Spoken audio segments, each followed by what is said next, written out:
Hi friends, ఎలా ఉన్నారు? ఈ వెలుగులు చిమ్ముతున్న పూల కొమ్మను చూసారా? చాలా బాగుంది కదా! అయితే ఇది న్యాచురల్‌గా కనిపిస్తుంది కదా! కానీ ఇది పూర్తిగా అన్‌న్యాచురల్.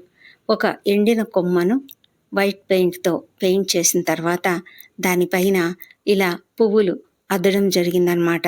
అద్దడం అంటే తమాషాగా ఉంది కదా! మరి మా కోడలు చాలా క్రియేటివ్ అనమాట. తను తను చేసింది ఈ పని అంతా కూడా. చాలా కళాత్మకంగా ఉంది కదా! మరి ఒక చిన్న కప్‌లో వాక్స్ కరిగించుకొని పెట్టుకొని, మరో కప్‌లో చల్లటి సోప్ వాటర్‌ను ఉంచుకున్నది. ఆ తర్వాత సోప్ వాటర్‌లో చేతులు మునివేళ్ళు అద్దుకొని, దాంట్లో నుంచి మరి వాక్స్‌లో వేళ్ళు అద్ది, ఆ తర్వాత ఇలా కొమ్మ మీద పెడితే చాలు ఎంత అద్భుతంగా చిన్న చిన్న పువ్వులు అలా పూసేస్తున్నాయి.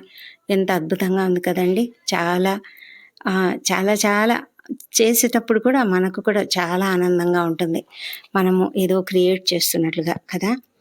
మరి పైపైన ఉన్న కలర్ అంతా కొంచెం లైట్‌గా ఉంది కానీ, అడుగున మంచి థిక్ కలర్‌లో మంచి ఎరుపు రంగుతో పువ్వులొచ్చాయి. దానివల్ల ఏమైందంటే, మొత్తం పువ్వులన్నీ కూడా రకరకాల shade same colour but shades different అన్నట్లుగా వచ్చి అంత మొక్కంతా కూడా చాలా బ్యూటిఫుల్‌గా అనిపిస్తుంది.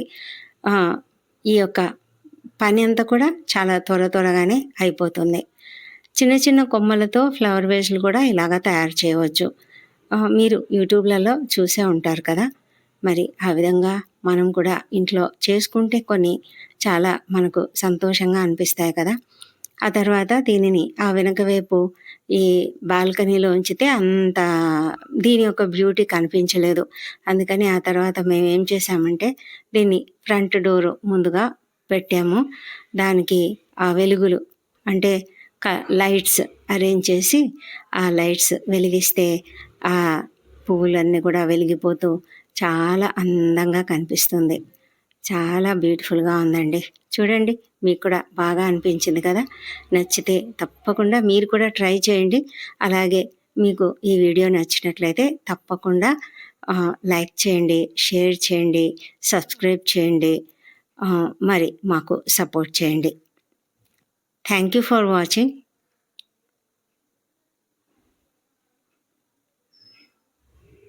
గాడ్ బ్లెస్ యూ అండి. బాయ్.